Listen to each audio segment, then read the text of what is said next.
Don't panic when you encounter a blue screen error.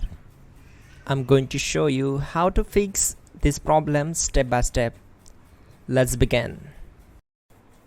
Now click on Advanced Options, then select Troubleshoot, select Advanced Options, and then select Command Prompt. It will open Command Prompt window. Type chkdsk/f/r:" and hit enter to execute the command.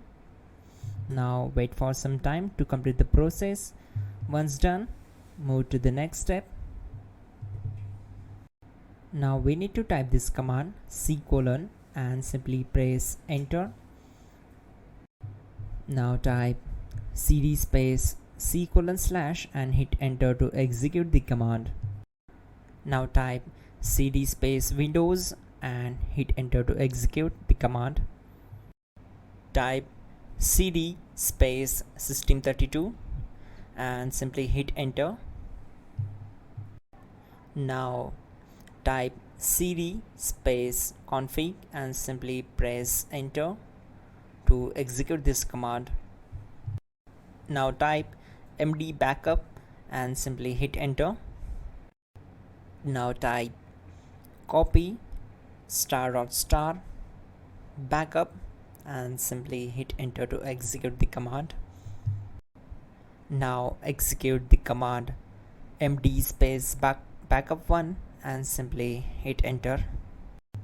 Now execute this command carefully. Type in copy space space backup1, then simply hit enter to execute the command.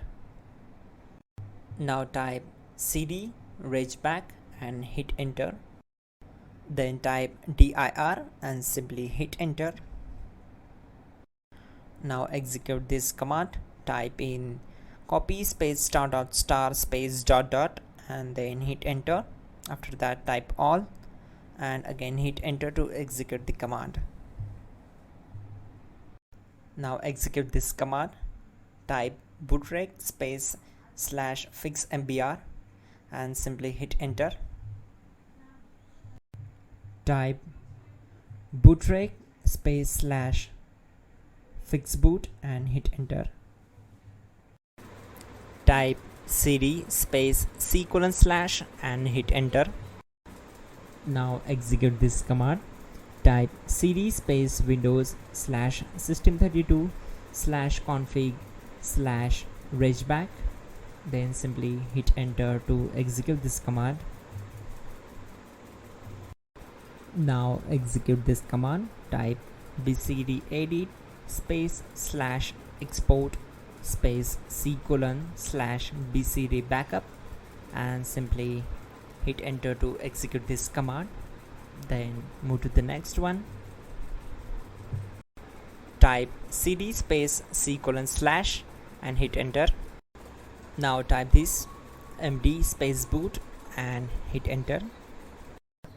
Type cd space boot and simply hit enter. Now type md space bcd and simply hit enter. Now execute this command. Type cd space c:/ and hit enter. Now execute this command. Type attrib space c:/ \boot \bcd space -h space -r space -s and simply hit enter. Now type run space c:/ \boot \bcd space bcd.old, then hit enter. Now type bootrec space /rebuild bcd and simply hit enter. Type exit and hit enter. Now click on continue. It will restart your system. So that's it guys, your problem is solved and you are good to go.